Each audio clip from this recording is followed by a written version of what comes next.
నమస్తే, welcome to our channel SR9 TV Telugu. మన channel subscribe చేయండి, లైక్ చేయండి, షేర్ చేయండి, కామెంట్ చేయండి. ప్లీజ్ సపోర్ట్ మీ.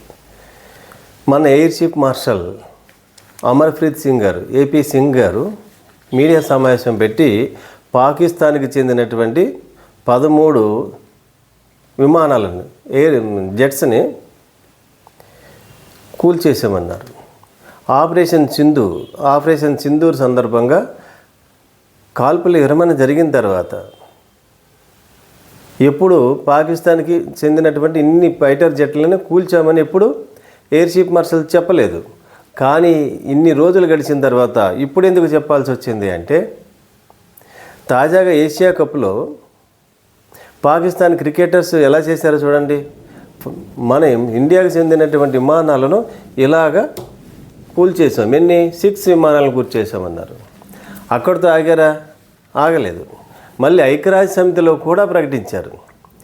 భారత్కు చెందినటువంటి అంటే ఇండియాకి చెందినటువంటి ఫైటర్ జెట్లను విమానాలను అవి ఏంటి రఫేల్ను 6 రఫేల్ను కూల్చేసామన్నారు. మరి అవన్నీ కూల్చేస్తే వాటిని తీసి వీడియోలు తీసి మరి వాళ్ళ భూభాగంలో పడినప్పుడు ఆ శకలాలు ఉంటాయి కదా, కూల్చివేయబడిన విమాన శకలాలు, వాటిని వీడియోలు తీసి ప్రపంచం ముందు పెడితే బాగుండేది. ఎందుకనంటే ఇలాంటి అబద్ధాలు ఎందుకు ప్రచారం చేస్తున్నారు? పాకిస్తాను ఇండియా ముందు మోకరిల్లింది. మేము ఇంక యుద్ధం చేయలేము, మా వల్ల కాదు, కాల్పుల విరమణకు ఒప్పుకోండి అని. ఇండియా వెంటనే ఒప్పుకుంది. ఇండియా ఒక గొప్ప గుణం ఉంది భారతదేశానికి. ఇది సనాతన ధర్మం. హిందూ ధర్మంలో ఎంత శత్రువైనా సరే క్షమాపణ వేడుకుంటే వెంటనే క్షమించి వదిలేసేటువంటి గొప్ప గుణం ఉంది. అదే భారత్ ఎప్పుడైతే పాకిస్తాన్ శరణ వేడిందో మేము యుద్ధం చేయలేమని వెంటనే భారత్ ఒప్పుకుంది. అదే భారత్ చేసిన పెద్ద తప్పుగా అయిపోయింది.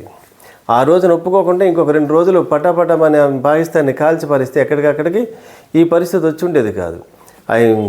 ఆసియా కప్లో పాకిస్తాన్ క్రీడాకారులు ఆ విధంగా కామెంట్ చేసేవాళ్ళు కాదు. ఐక్యరాజ్య సమితిలో అటువంటి ప్రస్తావన తెచ్చేవారు కాదు పాకిస్తాన్ అధికారులు. అందువల్ల ఇండియా ఈవేళ ఎయిర్ చీఫ్ మార్షల్ ఆర్పి సింగ్ గారు మీడియా సమావేశం పెట్టి 13 ఫైటర్ జెట్స్ని పాకిస్తాన్కి చెందినటువంటి యుద్ధ విమానాలను కూల్చేసామన్నారు. అంటే గాలిలో ఉన్నటువంటి యుద్ధ విమానాలు 13 కూల్చేయలేదు. అక్కడ ఎక్కడైతే ఎయిర్ బేస్లు ఉన్నాయో విమానాశ్రయాలు ఉంటాయి కదా యుద్ధ విమానాలు, ఆ యుద్ధ విమానాలను ఎయిర్ బేస్లు కూల్చేసాం. ఆ ఎయిర్ బేస్ని కూల్చేసినప్పుడు అక్కడ బాంబులు వేసాం, బ్రహ్మోస్లు వేసాం, మిసైల్స్ వేసినప్పుడు అక్కడ ఉన్నటువంటి విమానాలు భూమి మీద ఉన్నటువంటి విమానాలతో కలిపి అక్కడ కొన్ని డ్యామేజ్ జరిగినాయి. మన భూభాగంలోకి మన మీద దాడి చేయడానికి వచ్చినటువంటి F-16లు, JFలు, చైనాకు చెందినటువంటి J-17 యుద్ధ విమానాలని కూల్చేసామని చెప్పారు. అవన్నీ కలిపి 13 యుద్ధ విమానాలు. అంతేగాని 13 యుద్ధ విమానాలు మన మీదకి దాడి చేస్తా వచ్చినప్పుడు కూల్చినవి కాదు.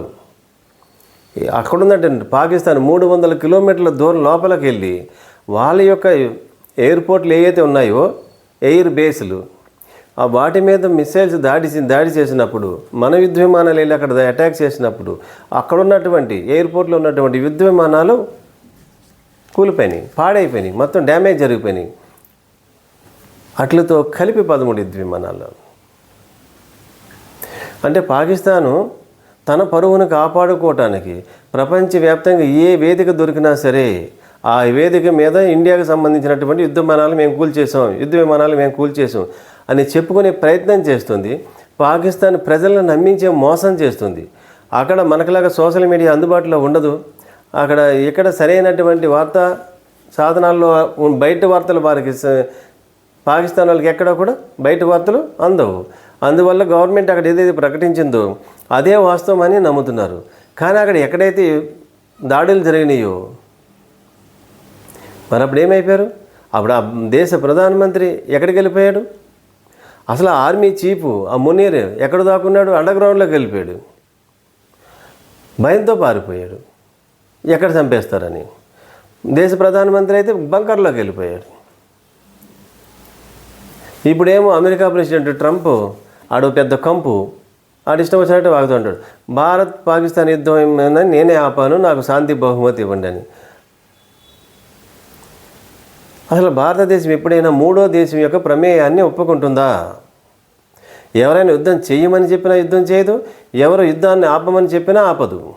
అది భారతదేశం యొక్క స్ట్రాటజీ, అది విధానం, విదేశీ విధానం. అది దేశ సార్వభౌమత్వానికి, మన దేశానికి ఎక్కడైనా భంగం కలుగుతుంటే, దేశ భద్రతకి విఘాతం కలుగుతుంటే ఎటువంటి సాహసోపేతమైన నిర్ణయమైనా మేము తీసుకుంటామని ప్రపంచానికి తెలియచెప్పడానికి కాశ్మీర్లో పహల్గామ్లో దాడి జరిగినప్పుడు మన భారతీయులను 10ల సంఖ్యలో చంపినప్పుడు దానికి ప్రతిగా పాకిస్తాన్లో ఉన్నటువంటి టెర్రరిస్టు మూకలను మన ఇండియన్ ఆర్మీ ఎయిర్ ఫోర్స్ సమర్థవంతంగా వాళ్ళని నాశనం చేయగలిగాము.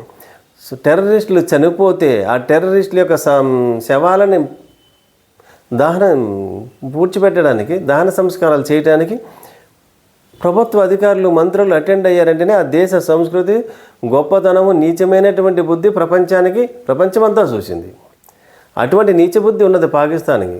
ఎటువంటి అబద్ధాలైనా ప్రచారం చేస్తుంది, భారతదేశానికి డ్యామేజ్ చేయాలని ప్రయత్నం చేస్తుంది. భారతదేశము ఆపరేషన్ సింధూర్ వల్ల భారతదేశం యొక్క సైనిక శక్తి పాఠవం, మన ఎయిర్ ఫోర్స్ యొక్క శక్తి ప్రపంచానికి తెలిసింది.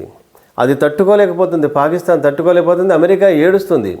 అమెరికాకు చెందినటువంటి ఫైటర్ జెట్లు F-16 ఎయిర్పోర్ట్లో ఉన్నటువంటి ఫైటర్ జెట్లు కూలిపోయి మన మీద దాడి చేయడానికి వచ్చినటువంటి ఫైటర్ జెట్లని కూల్చేసాం, గాల్లోనే కూల్చేసాం. అందుకని ట్రంప్కి కడుపు మంట, వ్యాపారం పడిపోతుంది. కాబట్టి ఆ F-16 ఎవరో కొనడానికి ముందు రావట్లేదు. కాబట్టి చైనా దగ్గర ఉన్నటువంటి JF-17 యుద్ధ విమానాలు కూడా ప్రపంచంలో ఏ దేశము కొనడానికి ముందుకు రావట్లేదు. అందుకే వాళ్ళందరికీ కడుపు మంట. అందుకని భారతీయ దేశానికి సంబంధించిన రఫేల్ యుద్ధ విమానాలను కూల్చేసాం, వారి యుద్ధ విమానాలని ప్రకటిస్తున్నారు. అసత్య ప్రచారం చేసుకోవడానికి ప్రయత్నం చేస్తున్నారు. వాస్తవం తెలియజెప్పడానికి ఇప్పుడు మన air chief marshal RP Singh గారు వచ్చి మీడియా సమావేశం పెట్టడానికి గల కారణం అది మన దేశం ఎంత పైచేయి సాధించినా ఎవరిని కించపరచాలని కానీ, ఎవరిని తక్కువ చేసి మాట్లాడాలని కానీ ఎప్పుడు చేయదు. కాబట్టి మన ఇండియన్ ఆర్మీ కానీ, ఎయిర్ చీఫ్ మార్షల్ కానీ ఎప్పుడు మీడియా సమావేశం పెట్టి పాకిస్తాన్కి ఇన్ని వేల కోట్లు నష్టపరిచాము, ఇన్ని ఎయిర్ బేస్లు నష్టపరిచాము, ఇన్ని యుద్ధ విమానాలు నష్టపరిచామని ఎప్పుడు ప్రకటించలేదు. కానీ ఇప్పుడు మన దేశం యొక్క గౌరవాన్ని కాపాడటానికి కోసమే ఆయన మీడియా సమావేశం ముందుకొచ్చి చెప్పినట్టుగా మనం భావించవచ్చు. మరిన్ని వార్తా విశ్లేషణలతో SR9 TV తెలుగు.